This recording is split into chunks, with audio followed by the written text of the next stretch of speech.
നമ്മുടെ കേരളത്തിൽ അനവധി ആക്രമണങ്ങൾ നടന്നുകൊണ്ടിരിക്കുന്ന സമയത്ത് കുറ്റകൃത്യങ്ങൾ കണ്ടെത്താനും അതിനെല്ലാം ക്രമസമാധാനം നൽകുന്ന പോലീസ് മേധാവിമാർ തന്നെ കുറ്റം ചെയ്താലോ?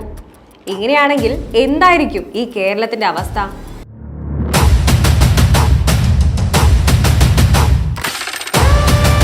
ഇന്നലെ വളാഞ്ചേരിയിൽ ക്വാറി ഉടമയെ ഭീഷണിപ്പെടുത്തി പണം തട്ടിയ സംഭവത്തിൽ പോലീസ് ഉദ്യോഗസ്ഥർക്ക് സസ്പെൻഷൻ ലഭിച്ചു.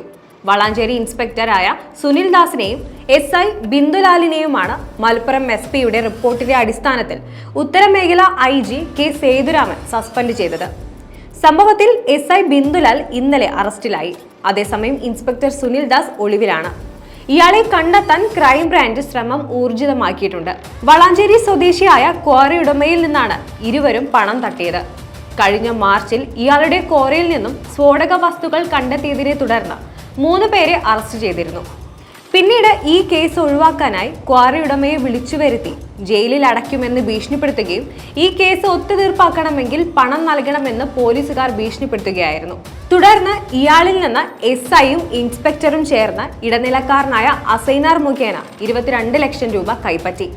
8 ലക്ഷം രൂപ ഇൻസ്പെക്ടർ സുനിൽ ദാസും 10 ലക്ഷം രൂപ SI ബിന്ദുലാലും 4 ലക്ഷം ഇടനിലക്കാരനും തട്ടിയെടുത്തു. മലപ്പുറം SP-ക്ക് ലഭിച്ച രഹസ്യ വിവരമാണ് വളാഞ്ചേരി പോലീസ് സ്റ്റേഷനിലെ ഈ പിടിച്ചുപറി പുറം ലോകം അറിയാൻ കാരണമായത്. തുടർന്ന് SI ബിന്ദുലാലിനെയും ഇടനിലക്കാരൻ അസൈനാരെയും ക്രൈംബ്രാഞ്ച് അറസ്റ്റ് ചെയ്യുകയായിരുന്നു. ക്രിമിനൽ ഗൂഢാലോചന, ഭീഷണിപ്പെടുത്തി പണം തട്ടിയെടുക്കൽ തുടങ്ങിയ വകുപ്പുകൾ ചുമത്തിയാണ് മൂവർക്കുമെതിരെ പോലീസ് കേസെടുത്തത്. കള്ളക്കടത്ത്, പണം തട്ടിയെടുക്കൽ, കൈക്കൂലി, ഗുണ്ടാവിളയാട്ടം തുടങ്ങിയ നിരവധി സംഭവങ്ങൾ സംസ്ഥാനത്ത് അരങ്ങേറുമ്പോഴാണ് ഇത്തരം സംഭവങ്ങൾ പിടികൂടേണ്ട പോലീസ് ഉദ്യോഗസ്ഥർ തന്നെ കുറ്റകൃത്യങ്ങളിൽ ഏർപ്പെടുന്നത്.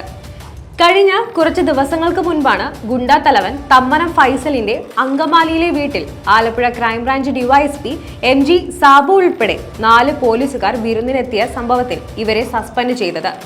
ഗുണ്ടകൾക്കെതിരെയുള്ള പോലീസിന്റെ ഓപ്പറേഷൻ ആഗിന്റെ ഭാഗമായി അങ്കമാലി പോലീസ് നടത്തിയ പരിശോധനയ്ക്കിടെയാണ് ഫൈസലിന്റെ വീട്ടിൽ നിന്ന് ഇവരെ കണ്ടെത്തിയത്.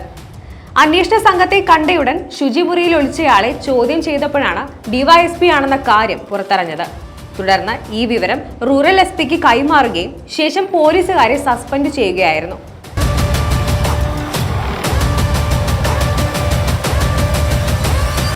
ഇങ്ങനെ പോവുകയാണെങ്കിൽ കള്ളനേത്, പോലീസ് ആര് എന്ന് നന്നായി അന്വേഷിക്കേണ്ട അവസ്ഥ വരും.